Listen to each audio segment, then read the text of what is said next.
এই যে আমি দোকান থেকে কিনছি 10 কেজি কত নিছে জানেন? 600 টাকা। কত? 600 টাকাই তো। এখন চালের দাম বাড়ছে, এখন যদি আমি চাল না কিনতাম তাইলে কিন্তু ওষুধ নিতে পারতাম। অত দাম বাড়ছে। ও চাচি, এই যে চাল তো মানুষ আমরা দোকানে টানো দিই, আঙ্গুরের ভিতরে দোকানও বেচে দিলাম। আপনি কত করে বেচেন কেজি? আমি তো মানে ভাড়া বসি না গা, এই যে 240, 30 10 বাড়ি চাল চাচি না। আমি হাতে ধরে আমার একটু বাঁচান।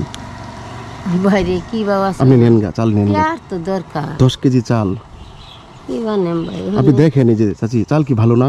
চাল বালা মানে কি বানেম টিয়া ছাড়া কোনো টাকা নাই আপনার কাছে? না রে ভাই নাই। 1 টাকাও পাইছেন না? না না, আজকাল টিয়া হইলে তো আসলে মাছ বানতাম। চাচি টাকা পাইলে কি আপনি আমাকে দিতেন ওষুধ কেনার টাকা মায়ের ভাই জন্য? থাকলে মনে 200-300 টাকা থাকলে